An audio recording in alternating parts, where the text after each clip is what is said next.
चक्क महापालिकेतील पायऱ्यांवर गुटख्यांची पिचकारी।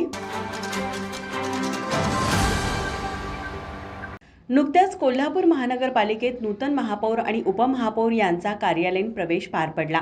यावेळी महानगरपालिकेतील दालने सजवण्यात आली होती। तसेच त्यांचा कार्यालयीन प्रवेश हा मंत्री, खासदार, आमदार यांच्या उपस्थितीत करण्यात आला।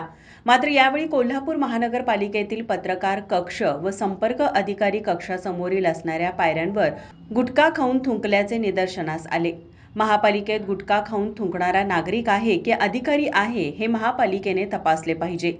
महापालिकेचे अधिकारी रस्त्यावर गुटखा, मावा खाणाऱ्या, रस्त्यांवर कचरा टाकणाऱ्या नागरिकांकडून दंड वसुली करतात आणि त्यांचे व्हिडिओ, फोटो काढून टाकतात। मग हेच गुटखा चक्क महापालिकेच्या आतल्या परिसरात थुंकल्याचे दिसत आहे। मग यावर आयुक्त, उपायुक्त, आरोग्य अधिकारी काय भूमिका घेणार? ज्यांनी कोणी इथं थुंकला आहे त्यांच्यावर काय कारवाई करणार? काय नुसता बाहेर नागरिकांना दंड लावायचा आणि महापालिकेत मात्र पिचकाऱ्या मारणाऱ्यांच्या पाठीशी राहायचं? प्रथम महापालिका अधिकाऱ्यांनी आणि कर्मचाऱ्यांनी महापालिका स्वच्छ ठेवावी, त्यानंतरच इतरांना उपदेश करावेत आणि नियमावलीवर बोट ठेवावे अशी परिस्थिती आहे। माझा महाराष्ट्र न्यूज, कोल्हापूर।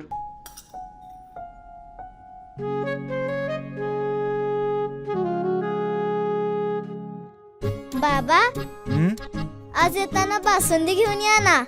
अगं, कालच आपण आईचा वाढदिवस होता म्हणून आणली होती ना।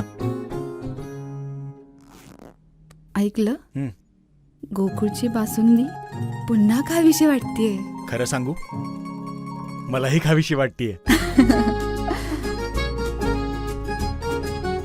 पुन्हा पुन्हा खावीशी वाटणारी गोकुळ बासुंदी।